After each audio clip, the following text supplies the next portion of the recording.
Hey, good morning and welcome. Welcome to the Tuesday edition of the Tom Barfield Show. We are so glad you're with us as we welcome you into the program. We got a big show for you today. Coming up, Brice Cherry, the Waco Tribune Herald's going to be with us. It will also have Johnny Tusa, former Waco High coach, former Waco ISD athletic director. He's going to be in studio with us. So we'll visit with JT coming up a little later on in the program. Hey, we're presented by Toe King. Gary Hoffman and his team, 254-666-5484 is that phone number. Write it down, put it in your phone, do something, put it in your glove box. You need that number, and because they offer 24-hour emergency roadside assistance. So, hey, if you ever get in a jam and you need some help, they've got it. Now, you may be driving a Volkswagen, you may be driving an 18-wheeler. They've got the equipment that can help you if you get in a pinch and you need some assistance. 24-hour roadside assistance. Great people, family owned and operated. That is Toki, and that's kind of our theme around here. We like family owned and operated businesses, and that's who we work with a lot on the program. Speaking of which, if you want to be a part of this program, maybe you own a business, maybe you manage a business, and you're thinking, hey, this would be kind of cool to share the word with our business, just like David did with a brand new business that is joining us, and that's Benchmark Construction. So they did the exact same thing. You can too. Just send me an email. It's tom@roguemedianetwork.com. tom@roguemedianetwork.com, and we'll connect and we'll work through it and see what we can do for you. Lark Smith, good morning. How are you? I am awake somehow. Okay, well, that's half the battle, isn't it? Yeah, nowadays, as long as you're waking up, you're doing pretty good. This side of the dirt. Yes, sir. That's always a good thing. This side of the dirt. You had a ball game like yesterday, right? I did. I had McLennan non-conference game with Coastal Bend. I think that's the old B County College, but they started adding some satellite campuses, so they renamed it Coastal Bend. McLennan got 3 runs in the first, 3 runs in the second, added 9 more in the third, and ended up winning this one in the run rule 17-3. But you told me there was 20 runs scored in that game, and you played the game in less than 2.5 hours? Yeah, about 220. That's moving along. Yeah. I think there was only like 8 walks in the game. Now, there were several, full counts early in the game. But no, it was one of those games that McLennan just hit the ball all over the yard. They didn't hit any home runs, but a lot of doubles. Well, good. And just first pitch hacking and send the ball in play and make things happen. Coach Leverton was pleased with his club then. Certainly was, and they got this is their week off from conference play, so they're playing a doubleheader Wednesday over in Mount Pleasant against Northeast Texas, and then on Saturday they'll be back at Bosque River Ballpark to take on Northeast for the other 2 games of that 4-game series with the team from Region 14. Okay, good stuff. I was just looking at the rankings. Have you seen the latest rankings for softball and baseball? I saw the latest baseball rankings. Yeah, so several Texas teams in the rankings. McLennan's, number 12? I'm just kind of looking around, perusing to see local teams are close to several of their conference opponents are in the top 25. Yeah, I would think Grayson and Weatherford might be in there somewhere. And then from the Western Conference, Midland is probably the team to beat in the region this year. At least that's what it looks like. Yeah, they're number halfway 2. Through. Yeah, Midland. Johnson County is number 1. Midland is number 2. Blinn has moved up to number 3. Let's see. Weatherford is number 21. San Jack is number 13. And San Jack's not that good this year. Well, they're 23-7 according to them. I understand, but they're still not that good this year. Okay, not what we're used to. Your record says you are. not what we're used to seeing. That's San all Jack. I can tell you. You are what your record says you are. Now on the softball side, there is a lot of teams. Yeah. In fact, Grayson is number 1 in the country. Northeast Alabama 2, Northwest Florida State 3, Florida Southwestern is number 4. Now here are the Texas teams. Let's see. Trinity Valley is number 7. Temple is number 8. Blinn is number 15. Odessa is number 16. Galveston is number 19. Paris is number 20. Weatherford is number 23. And McLennan is number 5.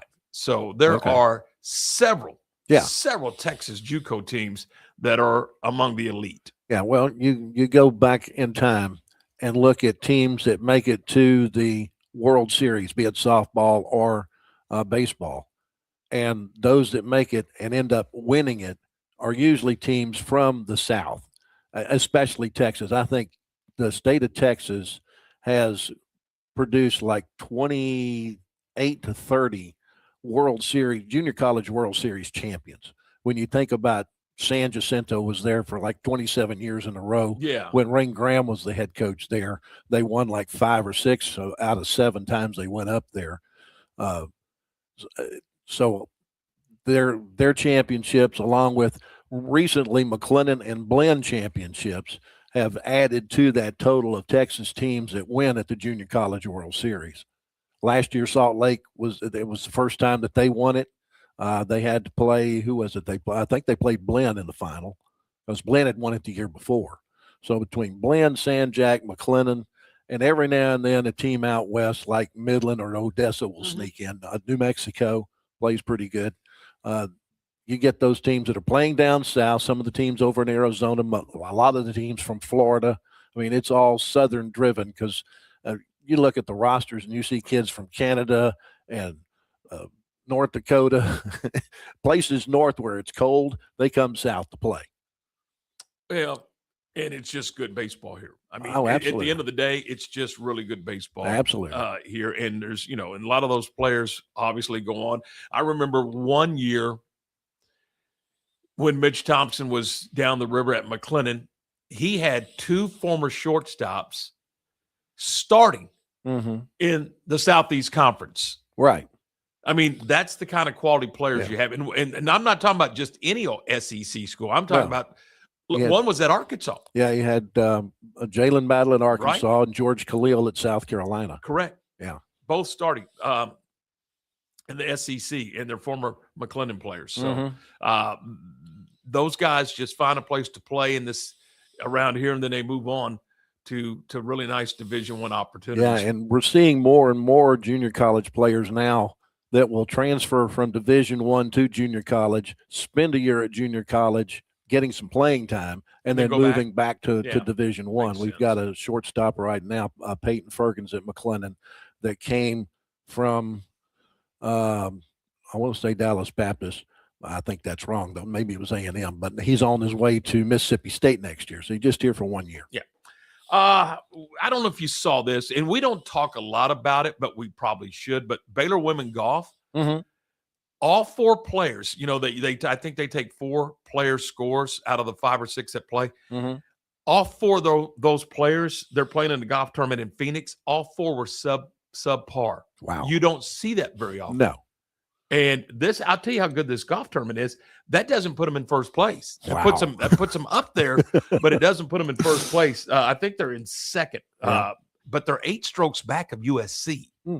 So I'm just telling you, that's an amazing feat when you have every player go under par. So pretty good stuff. Absolutely. There. Pretty good stuff there. All right, let's see. I don't know if you saw this. Last thing before we move on. Did you see how Carter Baumler was found out he was going to make the club, the Texas Rangers club? Yeah. So the skipper, Skip Schumacher, comes out. They're playing in Kansas City. It's still part of the spring training, I guess. I don't know how you would describe those last 2 games. Exhibition games. They're exhibition games. They're in Kansas City. He comes out to the mound. The catcher comes out to the mound. All 4 infielders come to the mound. The Baumler's thinking, what in the world? I've only thrown to 2 batters. It's just a mound visit, right? First of all, why are we having a mound visit from the manager? When the manager comes, the manager usually is taking the pitcher out of the game. Right. He's like, what in the world did I do? Yeah. And the manager, Skip Schumacher, came out there to let him know as a rookie he was going to make the team and he was going to be on the opening day roster. I thought that was pretty cool. Absolutely. Pretty neat stuff. So good stuff there. All right. This is the Tom Barfield Show. It's a Tuesday. We are off and running. We're glad you're with us. Again, we're presented by our friends at Toe King, and really keep that number handy. And we're brought to you by one of our new sponsors, man. David and his team. He's the president. David's the president over at Benchmark Construction, Catastrophic and Consult, and you can check them out at at benchmarkc3.com. That's benchmarkc3.com. They specialize in disaster recovery, construction, indoor air quality, all kinds of solutions for homes and businesses. I know they do a lot of hotel and motel renovations, whether it's a disaster or they're just, redoing that property. You see that all the time. And those guys take care of those places for them. And, one thing, Lark, I wanted to point out with Benchmark, because they're not going to point it out. They do a lot in this community that people have no clue. They're always sponsoring this or sponsoring, and they don't want any publicity for it. They're always helping out, in nonprofit situations, and they don't want any publicity for it. They just do it. And so I wanted to toot their horn a little bit. So thank you, Benchmark, for being a great partner in our community. Benchmark Construction, one of our proud new sponsors. All right, we take the break, and when we come back, we visit with Brice Cherry, the Waco Tribune-Herald. That's next on the Tuesday edition of the Tom Barfield Show.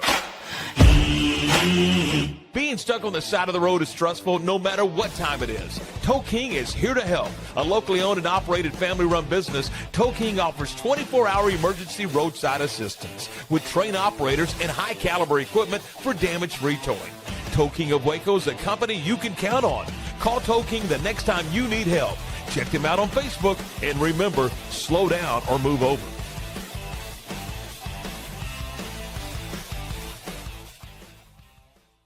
Lake Waco Golf Club is a semi-private facility nestled along the north point of Lake Waco, one of the few facilities in Texas to have a full 18-hole regulation golf course as well as an executive 18-hole par 3 golf course. Plus, check out their bar and grill, which is open to the public. And if you're not a golfer, then enjoy time by the pool or even enjoy fishing around Lake Waco. Become a member today and call to book your tee time. Lake Waco Golf Club, where family and friends fun begins.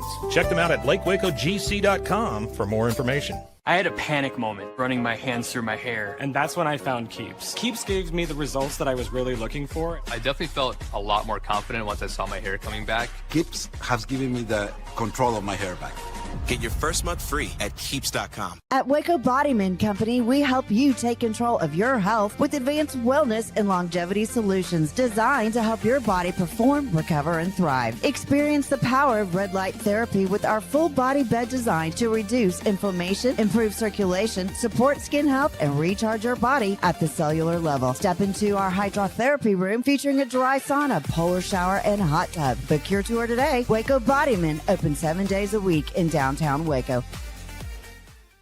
Welcome to Kit Bag, the ultimate destination for football fans. Whether you're cheering for Arsenal, Chelsea, Manchester United, or any other top club, for true football passion, think Kit Bag. Visit kitbag.com today. That's KITBAG.com. Kit Bag.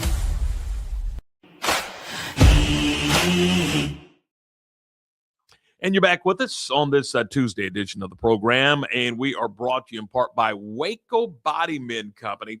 Hey, they can help you take control of your health with advanced wellness and longevity solutions designed to help your body perform, recover, and thrive. Check them out today at wacobodymen.com. That's wacobodymen.com. Another business in this downtown corridor, and they're right off of Marion. You're gonna love checking those guys out. So, book a tour with Thomas and his team, and they'll be happy to show you around Waco Bodymen. In fact, I think sometime this week we're going to have Thomas on the program. So, and he'll get us up to speed on what's going on over at Waco Bodymen. All right, let's talk with Brice Cherry, the Waco Tribune-Herald. Brice, good morning. How are you, my friend? Just fine. How about you?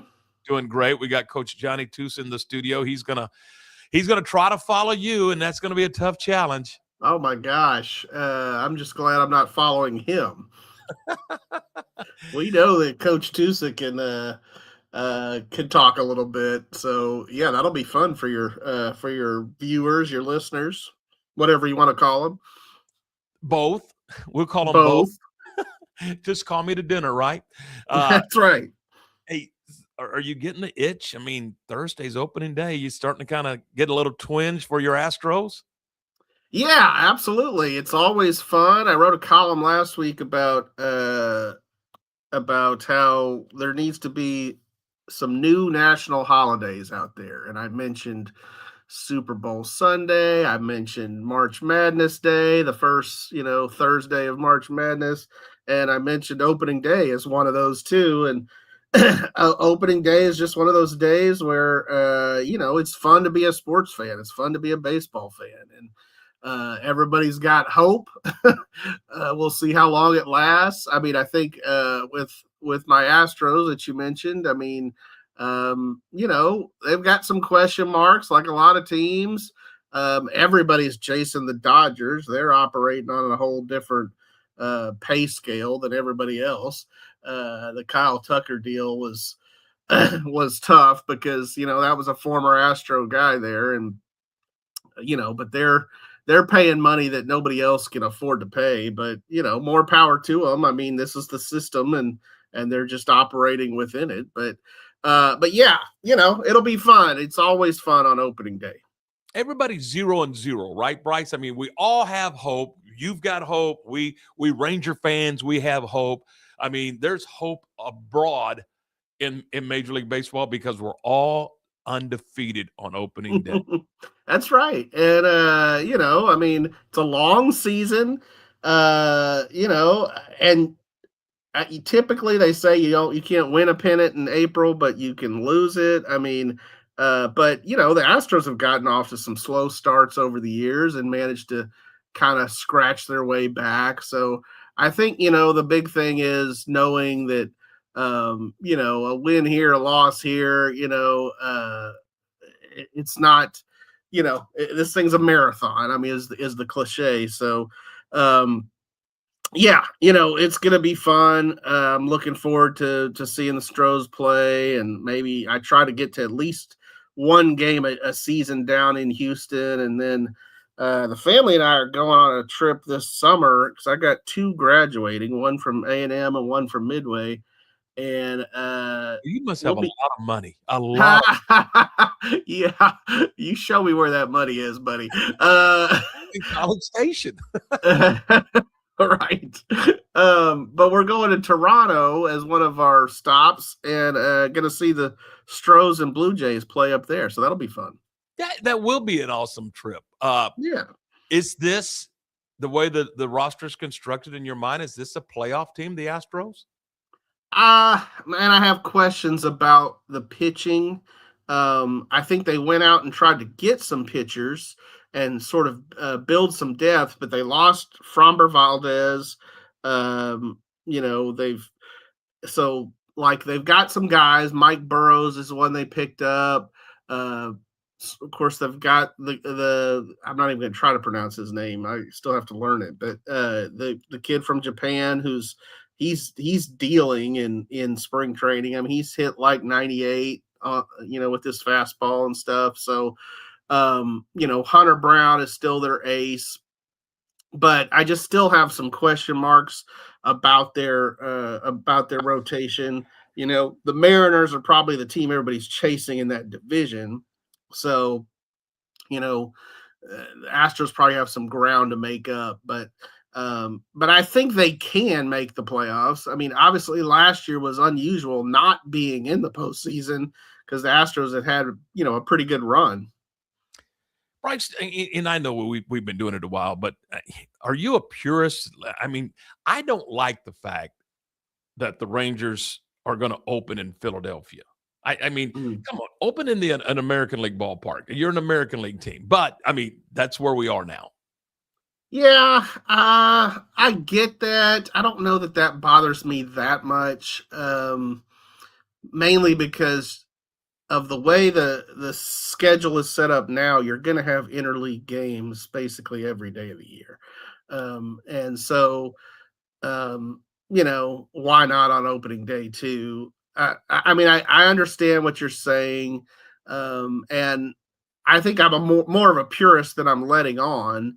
There's certain things I'm still sort of, wary about, like, the robot umps and things like that. But I hate the ghost runner in extra innings. I hate that. Like that to me just doesn't seem like baseball.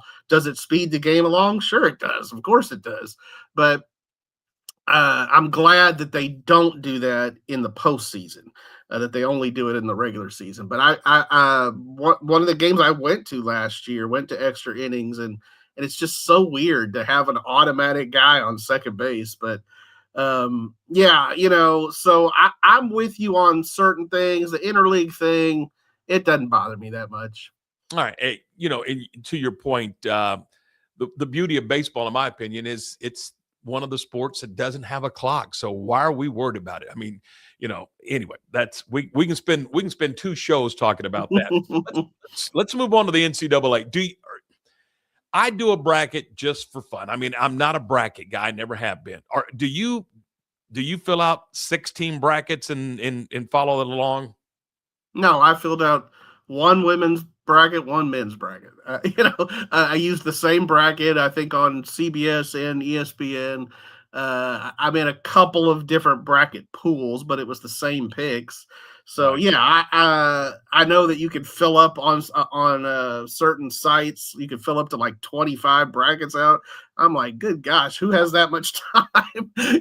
But yeah, you can absolutely hedge your bets doing it that way. But generally, if I think a certain team's going to do well, I'm not going to change that for just to maximize my bracket chances. But no, bracket time is fun, and however you want to do it. If you want to fill out a bunch of brackets, that's great. What's so funny to me about it is the people that don't really follow college basketball that closely are generally the ones who do really well in the brackets. And I'm going to give my wife a shout out here. She went 30-2 in the first round. Oh, Like I told her, I said, we need to go out and buy a lottery ticket. Exactly. So I have 3 of my Final 4 left. How about you? Because I'll be honest with you, I picked an all Big 12 Final 4. Yeah, I think I have all 4 left. I have Arizona, Duke, Iowa State, and did I have Houston in there? I'm gonna have to go back and look at my picks. There's but 3 Big 12 schools. Right, that's 3. So yeah, I mean, I think I have all 4 left. Generally, I do well. I don't usually win the bracket pool, but generally, I do well picking the champ. I did not pick Florida last year. I did pick Houston to win last year, and they, of course, came up just a little bit short. This year, I've got Arizona winning it all. As To do me, yeah, they've looked like a national championship team all year. I will say a team that has thoroughly impressed me watching them is Michigan. Michigan's playing, they're playing on another level right now, just blowing teams out like they did early in the season. They had some wins early in the year where, they were beating Gonzaga by like 30, 40. It was just like, whoa. So, yeah, Michigan's got it going pretty well. That was as good of a team win on Saturday as I've seen. I mean, that was unbelievable. And the crazy part, they're not selfish. I mean, so many times it was the extra pass that led to the bucket. Yeah. And I think even though the voting on like National Player of the Year and stuff has already happened, I think if you were to do it today, I think Yaxel Lindenberg would climb in those rankings a lot because he's kind of the engine that makes them go. And man, he had a dunk where he just drove right through the defense and just hammered it on them. I mean, it was impressive. So yeah, Michigan is not going to be an easy out for anybody. Let's talk about the women's tournament and specifically here at home. How do you see this 25-26 season for Nikki Collin and the Baylor women's basketball team? Is it, hey, great job, they got to the second round, or wow, things did not go well over the last couple of weeks of the season? I would say more what you said there at the end. I mean, so you're talking about 4 out of her 5 years. They've gotten bounced in the second round. They've got 1 Big 12 championship. That was her first year. She's had, to me, Nikki has been in a very tough spot ever since she's gotten here. Like, she knew what she was getting into by following a legend.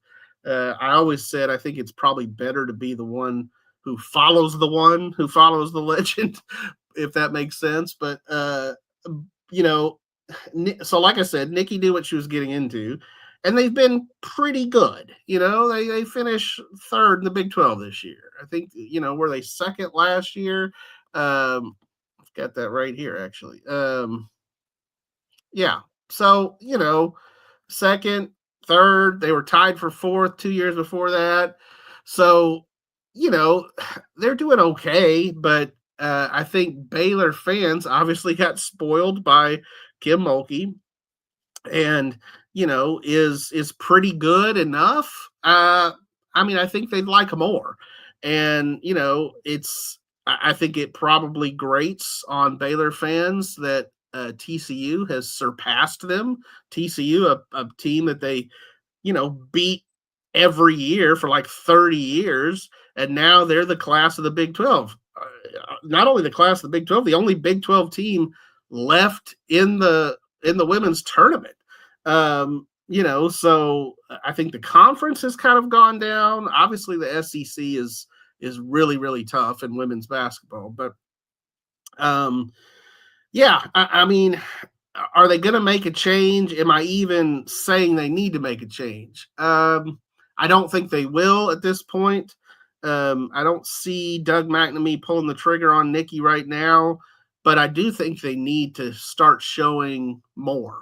And one thing they need to do is get some shooting, because yeesh. I mean, to me, that was their weakness all year, because they could go long stretches without scoring. And I mean, Talia Scott's a next level scorer, but if it's all on her, and then you've got multiple defenders kind of,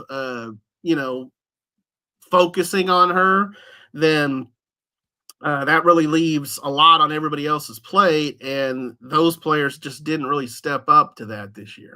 It sure felt like that Scott was the focal point of the offense, and that how she went is how they went.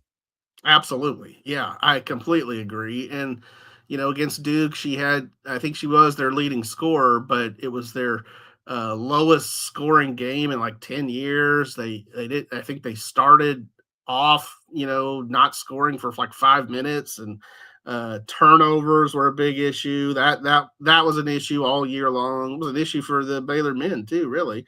So, I think you need you need to go in the transfer portal, or, the recruiting portal, and find you some players that can fill some of those needs. I mean, I think they need some shooters. I think they need, maybe a dynamic ball handling guard.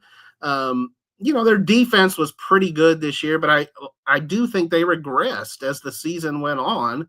And, you're talking about a team that beat Duke in the season opener in Paris, and then just got their butts handed to them by Duke to end the season. So, what happened in between?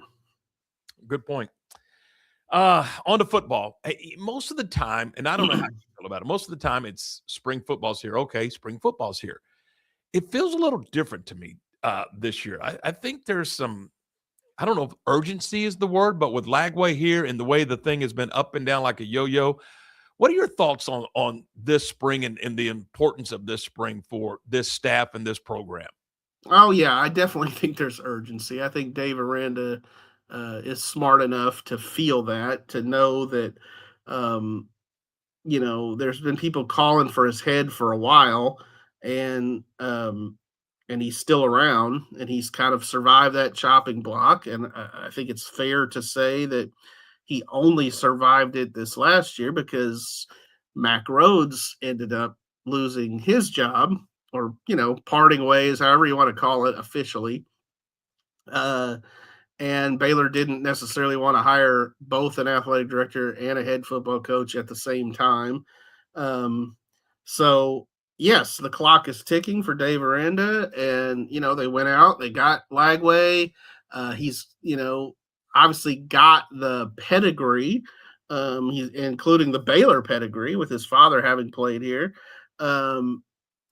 Has he done it yet? Like, he's, he hasn't really shown it yet. Like, he was okay at Florida, but I think Baylor fans are expecting more.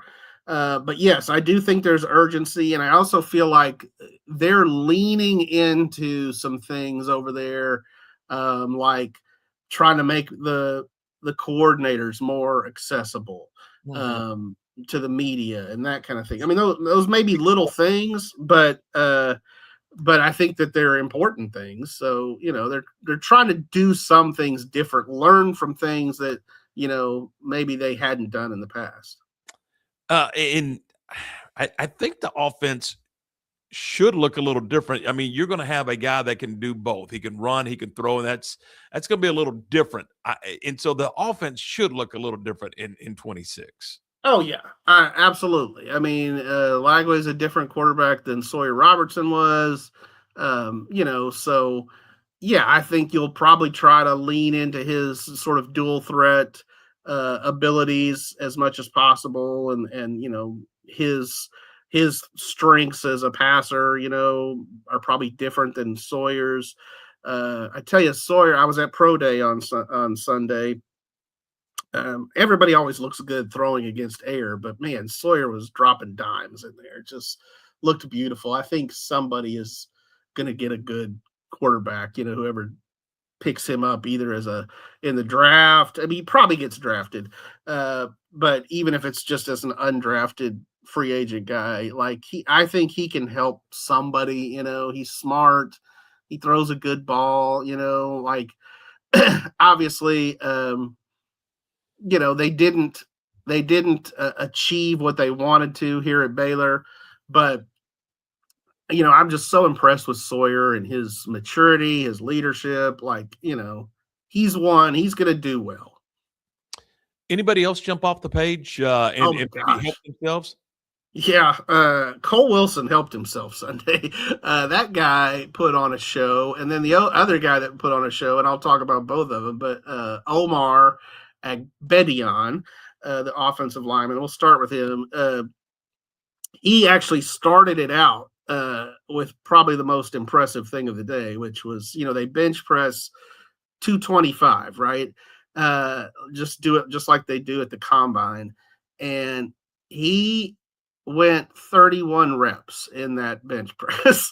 And the NFL scouts were like going, okay, all 32 teams are represented there. That would have been fourth at the combine. It would have been second among offensive linemen. So yeah, Omar showed something there. I mean, that was pretty impressive. And then, as I mentioned, Cole Wilson, the receiver, he had 21 reps in the bench press, which I felt like was a pretty high number for a receiver. It was the best of any of the receivers that lifted. And then 38 and a half in the vertical leap, which, he got up there. I thought he was going to get the very top of the thing that you swipe at. I don't know what they call that. Coach Tusa could tell us, but and then he said they clocked him at 4.35 to 4.38 in the 40. So yeah, that'll do. I think Cole Wilson helped himself on Sunday because with those kind of numbers, scouts pay attention to that stuff. Obviously, your film matters, and Cole Wilson had a good season. So, they had a very sort of balanced receiving core. I think Josh Cameron was clearly their number one guy, and Michael Trigg was kind of a matchup nightmare. But guys like Kobe Prentice and Ashton Hawkins and Cole Wilson are good receivers, and I think all of them have a chance to make an NFL roster. Final thought for you, and we'll cut you loose. I appreciate your time, as always, here on Tuesdays, visiting with Brice Cherry, the Waco Tribune-Herald. Baseball this weekend on the road in Houston, and I just got a note the Saturday game is being moved from 6 p.m. to 1 p.m. to accommodate basketball, just in case they're in the Elite Eight. So weekend, though, I think for the Bears, they're 2-4 in conference play, and you don't want to dig too big a hole right now. No, absolutely. I think they obviously would have liked to gone to Stillwater and gotten a series win. That didn't work out that way. There's still a lot of baseball to be played. I mean, again, a cliche, but it's true. I mean, we've just started Big 12 play. So, I think they're better than they've been. and they've clearly got some good wins under their belt. They've taken some lumps too, but they've played a really good schedule. But yeah, they need to start, stacking some wins together, to break that NCAA tournament drought. Brice, what do you guys got coming up in the Waco trip? What are you covering this week? What does things look like for Central Texans? Even with the Baylor women losing, the madness of March continues. Of course, the Baylor men will be playing in Las Vegas here later, start of April, which is kind of just a crazy thing. But whatever. I mean, it's a chance to play in the postseason, I guess. But to answer your question, we'll have the release of the Super Syntex basketball teams this week. Girls on Thursday, boys on Saturday. So, go check those out. The state boys powerlifting meet is this week, and we'll have a feature story on Axtell. They've got a good contingent going. Later this week, the Clyde Hart Classic on Saturday at Clyde Hart Track and Field Stadium. I'll be out there for that. And then you mentioned it, but spring football starts today for Baylor. Zach Smith is back from Durham, so I'm happy to hand football back over to him and say, go get it, man. I've got plenty of other things to do. Hey, appreciate your time as always. Thanks so much. Have a great day. Yep. Thanks, guys. See you later. That's Brice Cherry, sports editor of the Waco Tribune-Herald, and I'm telling you, it's a lot of moving parts when it comes to covering high school athletics, and then of course the junior college scene, and then Baylor and the Big 12. They do it. They get it done, and it's pretty cool to see those guys do their thing. Hey, we are presented by Toe King of Waco, and we're brought to you in part by our good friends over at Double R Old Fashioned Hamburgers, 18th and Herring. They're open right now, and they're open till 4:30 today. They are open on Saturdays from 10 until 2. Best burger in Waco. Trust me when I tell you that. Just go by 18th and Herring and check it out. And you know what? They're going to cook that burger when you order that burger, not a second sooner. And that's what I love about Double R Old Fashioned Hamburgers. Fresh ingredients, fresh buns, and man, it's a great meal. And you know what? It's a great conversation, too. You're going to talk sports. We're going to talk politics if you want. I don't, but you can. I'd rather talk sports and get into that argument with David or somebody over there at Double R Old Fashioned Hamburgers. 18th and Herring. Thanks to Perry and David and all the gang at Double R for sponsoring the program. We'll take a break. When we come back, we talk with Coach Johnny Tusa. That's next on the Tom Barfield Show. When disaster strikes, you need a team you can trust. At Benchmark, we specialize in disaster recovery, construction, environmental remediation, and indoor air quality solutions. With over 30 years of experience, our experts provide forensic architecture, engineering, and environmental consulting to ensure every project is handled with precision and care. From damage assessment to full reconstruction, Benchmark delivers technical expertise and an unmatched client experience every step of the way. Visit benchmarkc3.com to learn more. At Waco Bodyman Company, we help you take control of your health with advanced wellness and longevity solutions designed to help your body perform, recover, and thrive. Experience the power of red light therapy with our full body bed design to reduce inflammation, improve circulation, support skin health, and recharge your body at the cellular level. Step into our hydrotherapy room featuring a dry sauna, polar shower, and hot tub. Book your tour today. Waco Bodyman, open 7 days a week in downtown Waco. Being stuck on the side of the road is stressful no matter what time it is. Toe King is here to help. A locally owned and operated family-run business, Toe King offers 24-hour emergency roadside assistance with trained operators and high-caliber equipment for damage-free towing. Toe King of Waco is a company you can count on. Call Toe King the next time you need help. Check them out on Facebook, and remember, slow down or move over.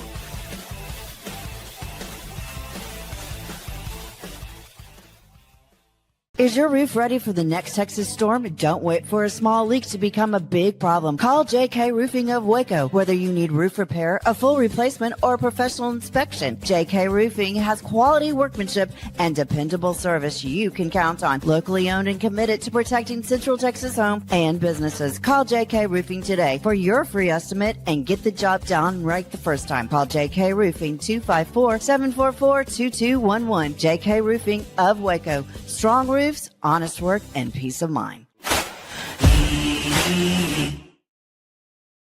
And you're back here on this Tuesday edition of the Tom Barfield Show. We're brought to you in part by our good friends at Morrison's Gifts. Sally and husband Mark, man, they do a terrific job over there. And here's the thing. Locally owned, locally operated business. We talk about it all the time here on our program. And they're at 4312 West Waco Drive in the Brazos Square Shopping Center. That's right down the strip center from Jason's Deli. And look, if you're in need of a gift, you're, maybe you just want to go, you know what? I just want to do something nice for her. Well, you can at Morrison's Gifts, 4312 West Waco Drive. Walk in and say, Sally, I don't know what I want, but I want to do something nice. And then she's going to take you around the store. It's going to take you just a few minutes. Next thing you know, you've got it. You can get it wrapped if you like, and then you're off and running. So you're not doing a lot of shopping. You're just doing some buying, fellas. So check them out at Morrison's Gifts, 4312 West Waco Drive. All right. I am thrilled, excited, and just jazzed up to have my next guest in the studio with us. We say good morning to my broadcast partner on Robinson High School football, Coach Johnny Tusa. Coach, good morning, and glad to have you here. Hey, I'm honored to be here, Tom, and excited to be here. Let's, before we dive into this sports stuff, give us your journey. I know you graduated here in town, went off to college, and I think you finished at Tarleton, correct? I finished at Tarleton State, exactly 1970. And then it's back to Waco to coach, right? Back to Waco to coach, right? I got hired at actually at midterm. I got hired at Wiley Middle School to coach the track team and teach Texas history. That was an eye opener for me. I promise you that. And but I did work spring training at Richfield that spring with my former coach John Vosick, From that job in the spring, I moved over to Richfield in the fall, and I was in charge of the junior varsity, and I became the head baseball coach. So, did they played baseball? They played baseball and played quite well. I had Burl Coker on the team, and and I checked the roll to make sure he was on the bus. Burl here. Okay, we can leave. We can leave now. We had a running joke a long time ago that Coach Tusa never knew the name of any of the other sports, just the football coaches. Anyway, so when did you become the head coach at Riker? I became the head coach there, Tom, in 19. Let's see. Let me back up a little bit. I think it was 70, maybe 74, 75, somewhere in there. Was that your first job? That was my first head job. Yes. Yeah. I think it was 75, and went over there and was there for 2 years. There again, old coach had something to do with me getting there, and and I hired first assistant Albert Grazier. There was 4 of us that coached 2 teams there. 2 of us coached the varsity, 2 of us coached the junior varsity. That day is long gone. Boy, is it ever. You got more sitting behind the bench than you do on the bench. And as far as coaches go, I look at the basketball teams now, the college basketball teams, and when they shake hands, it takes them good 10, 15 minutes to shake everybody's hand. I thought each player had its own personal coach. I think that's true, and own personal chef and chauffeur and everything else. But 2 of us coached that, and we did that for 2 years. And then that in 1979, I was hired at Jefferson Moore, my first public school job. And that story is one for the ages. Yes, it is. And we're going to tell it right now because it really is a remarkable story. And you inherited a program that was, well, they weren't very good. In fact, they were incredibly bad. Talk us through that. I mean, and first of all, why did you take that job? Well, I took that job because I thought I had nowhere to go but up. And there's another level there, and it's called staying at the same spot you were in. So, that was in 1979, and went over there and found out that there was no off-season program. Wow. There was not a piece of weight equipment anywhere to be found. Dressing room was a disaster. So I went about trying to. So you say there's a chance. I thought, when you follow an 0-10 guy, I said, hey, you know what? Got nowhere to go but up. Like I said, there's another level there, and that's staying at that level. But what the whole deal, Tom, was an eye opener for me. You talk about being challenged as a coach, and especially a young coach. I went in there thinking that I could do anything and make it happen right away. Little did I know that there was not a whole lot of talent there at the time. There had been no off-season program. Kids weren't required to come to practice. They could play on Fridays and miss during the week.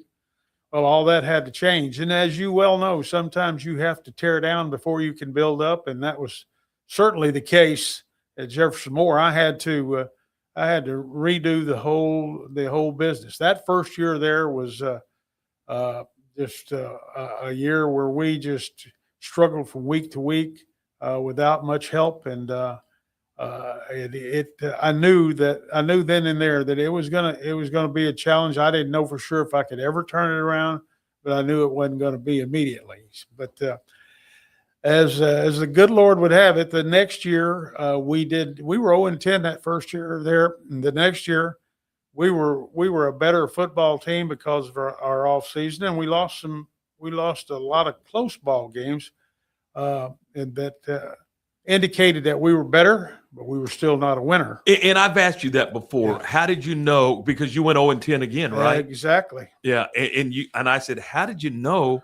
And you said, because you were closing the gap. You were getting beat 50-0, and now you're getting beat 25-20 or whatever. You were close. You could see numerically on the scoreboard that you were closing the gap. I have no question about it.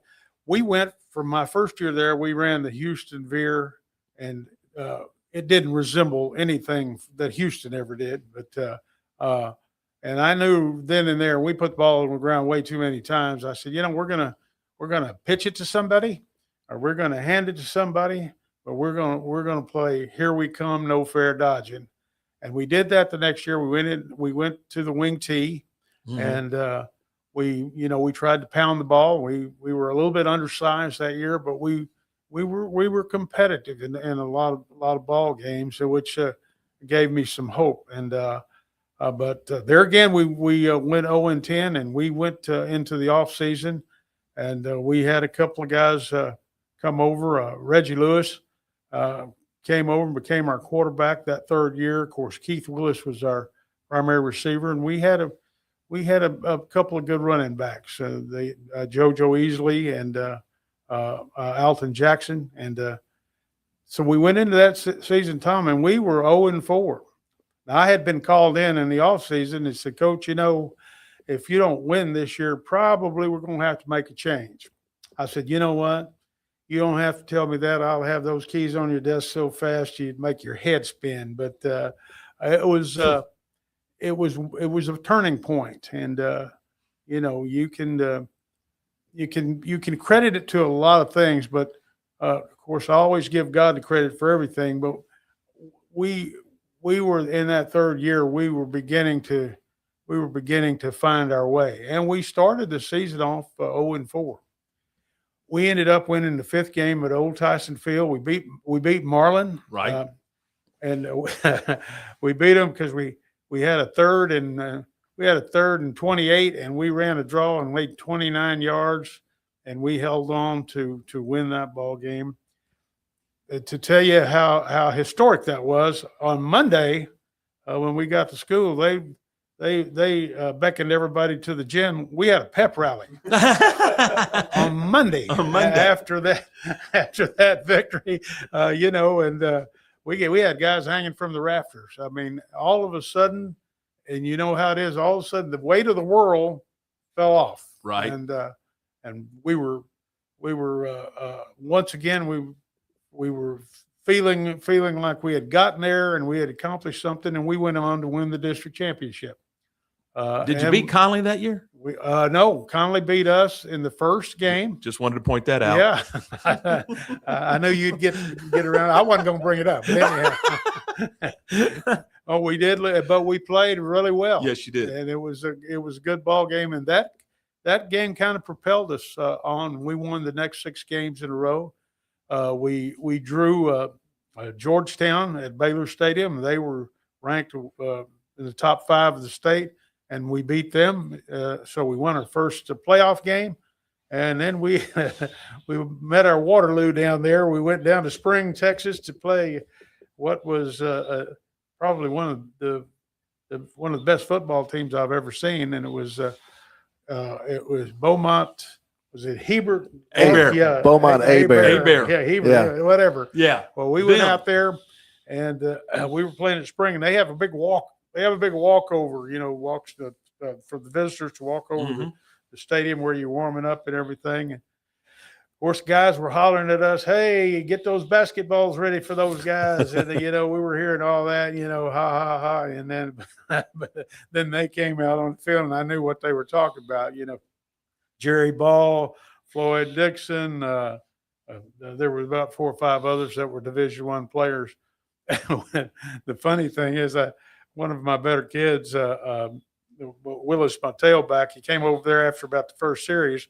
We'd run a quick pitch, and he got tackled for a 2-yard loss. He looked at me, he said, Coach, I don't know if we can beat these guys. I said, you know what? We signed on for 48 minutes. We'll do the best we can, and just go out there and have some fun. Coach, but we took a beating, and lo and behold, they got beat the next week by who was it? Like somebody down south. What was the kid? Tyrone Thurman. I think Beaumont French. Yeah. Anyhow, they got beat the next week. I didn't think anybody but the Dallas Cowboys could beat them. But anyhow, that propelled us, and after that we were in the playoffs the next 4 years in a row, and then it came down to consolidation at that time, and but we had some really good players. The Walker brothers, Wayne Walker and his Reggie Lewis, Donald Harris, right, who was a two-way player, and we had a really good offensive line. A lot of big kids in there. Coach Vossick's son was our center, and Tyrone Powell, one of our tackles, Trent King. Those guys came around and really became a very competitive football team. In fact, in '84, we lost we lost up in Garland to a team from I'm trying to think of Denison, I think. Anyhow, and it was about the 3rd or 4th round, but they went on to win the state championship. But things came together. Everybody bought in. We had an off season going that I think was the difference then, and I think it's the difference now. I don't know that people drive the players like we used to be driven, and right. We were used to. I mean, we considered that a badge of honor to be pushed and to somebody to be hollering at you and doing all that kind of stuff. But when we consolidated and we started the new Waco High School, and that's when we brought 3 schools together, and we had a spring training that year. We brought them all together, and fortunately, we had some really good leaders. I had Ted Long on that team, Jimmy right. Dow. There were some good players on both sides. Anthony Williams was a superior linebacker, and Reggie Miller. We had just a lot of good players, and fortunately, they gelled pretty quickly. We went 9-1 that first year. We lost the first round of the playoffs to a good Longview team up at Texas Stadium, and I learned a lot, and we learned a lot because people don't know this, but we were the second smallest school in that division. It wasn't. Back in those days, it only went to 5A, right? And you were the second smallest. We were the second smallest in 5A. We were just over the mark because all the schools in Waco had gotten small. Right. They had shrunk considerably. Richfield obviously was still the biggest one, but But we began to challenge the groups that we had with a preseason that would bare our souls naked, so to speak. We bit off just really some really good teams early, and I think it benefited us because it let us know quickly what we had, what we were dealing with, what our strong points were, what our weaknesses were, and so on and so forth. But that was we came out of the gate that year in 1986 with a fast start, and from then on, we of course for the 23 years I was there, we were in the playoffs 19 times. Now hold that thought. Yeah, we got to get a break. Yeah. We're going to come back and we're going to continue talking about Waco High and then on to becoming the athletic director. And I know we're up against the clock, but we're going to run long today because we can. We'll take a break and we're coming right back with more. Since 1996, Double R Old Fashioned Hamburgers at 18th and Herring has been serving Waco's best burger. There's nothing better than a delicious burger cooked just the way you like it, with garden fresh toppings on a buttered bun. Add tots, fries, curly fries, or onion rings for a perfect meal. So what are you waiting on? How about Double R Old Fashioned Hamburgers today? Double R Old Fashioned Hamburgers is open Monday through Friday from 10 a.m. until 4:30 p.m. and Saturdays from 10 a.m. until 2 p.m. Double R Old Fashioned Hamburgers. And don't forget to ask about Double R's catering. Being stuck on the side of the road is stressful no matter what time it is. Tow King is here to help. A locally owned and operated family-run business, Tow King offers 24-hour emergency roadside assistance with trained operators and high-caliber equipment for damage-free towing. Tow King of Waco is a company you can count on. Call Tow King the next time you need help. Check them out on Facebook, and remember, slow down or move over.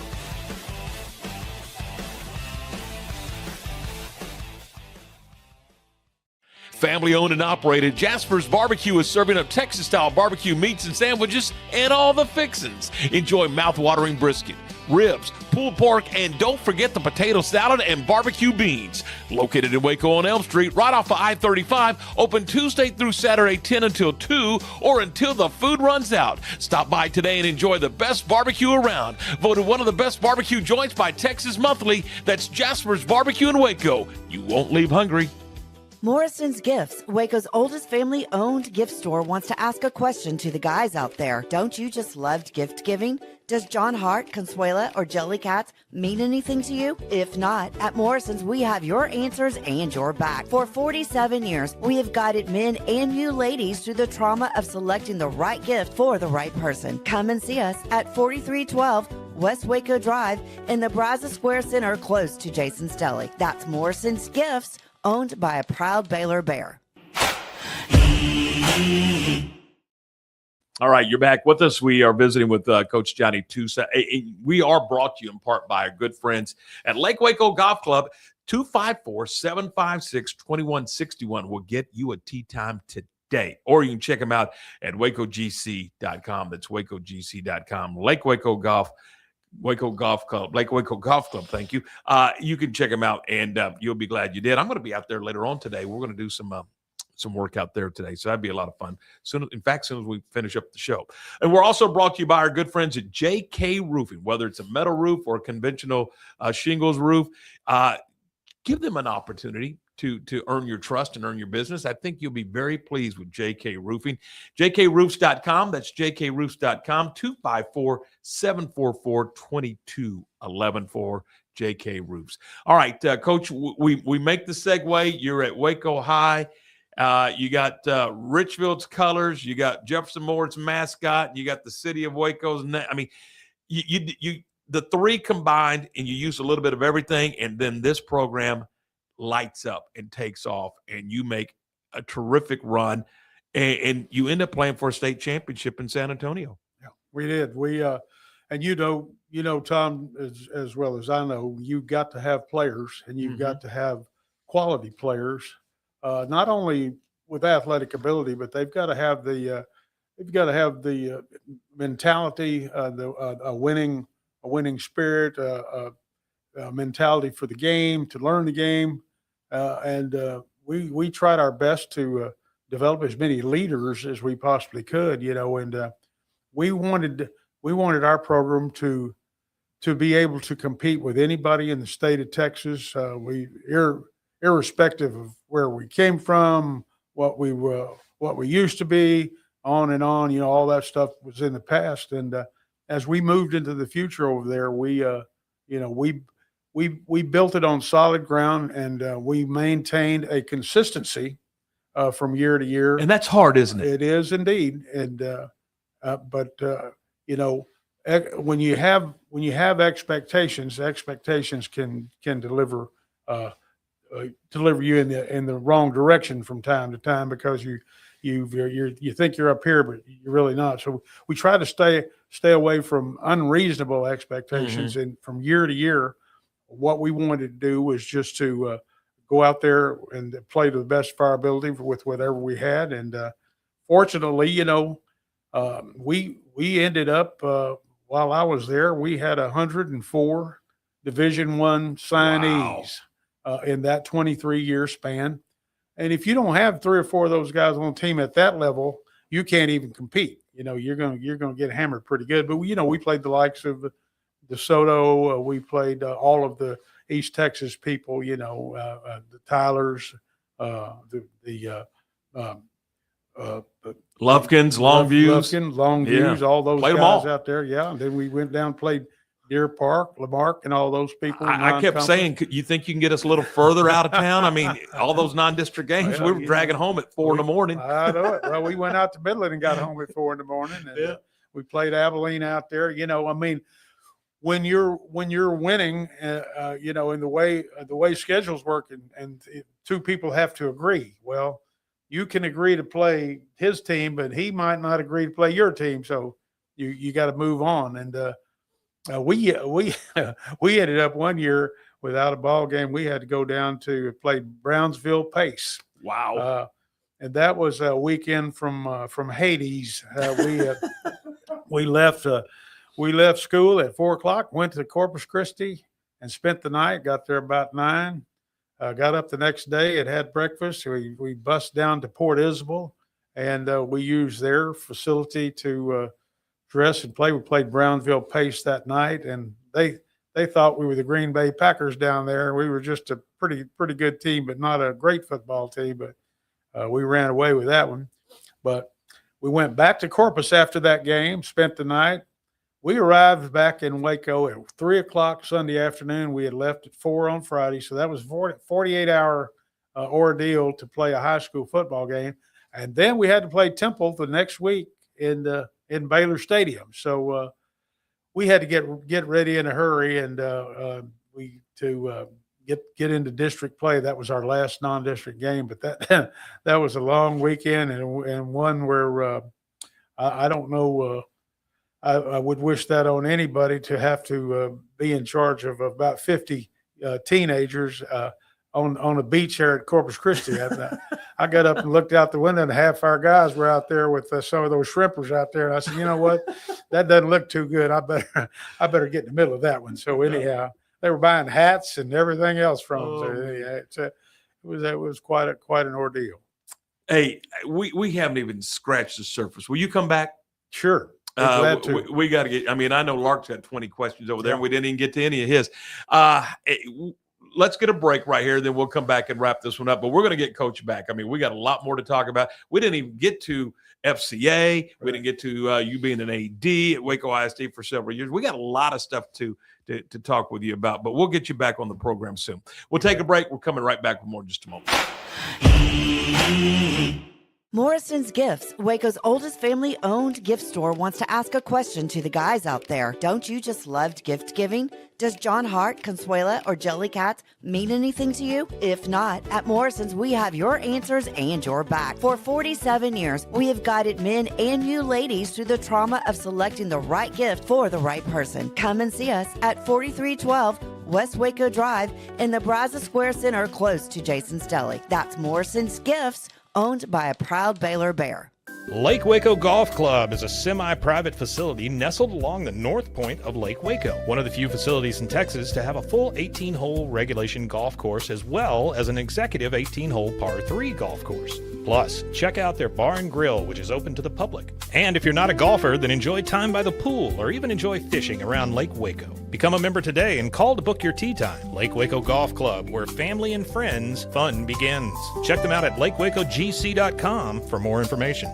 Bumblebee Blinds of Waco and Temple is your one-stop shop for custom window treatment, transforming your vision into reality. Choose from a selection of shades, blinds, shutters, and curtains. Bumblebee Blinds stands behind our service and products, ensuring peace of mind with our trusted warranty. Call Bumblebee Blinds today to schedule your design consultation. Bumblebee Blinds, simplifying window treatments one covering at a time. BumblebeeBlinds.com.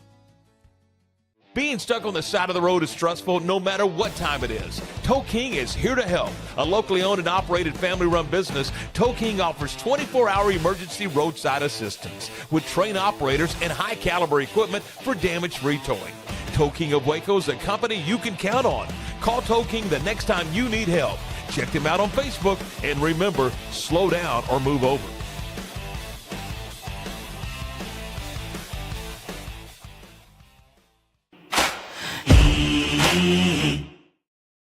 All right, we are back. Just enough time to kind of wrap this thing up. Thanks to Brice Cherry, the Waco Tribune Herald, for being with us on the program. Thanks to Coach Johnny Tusa for being on the program. We're going to get Coach back. Got more stories to tell, so we'll do that soon. Coming up tomorrow, we've got a full show for you. Jordan Cox, golf coach at UMHB, is on the show. Chris Clemens, head baseball coach at Robinson. District play begins tonight. We're going to kind of get Chris to preview the district for us. And then Kyle Yeomans will talk some Cowboys as they get ready for the draft. So all of that coming up on the program tomorrow here on the Tom Barfield Show. Many thanks to everyone who's been a part of this one. For Lark, I'm Tom. Thanks for watching. We'll see you tomorrow.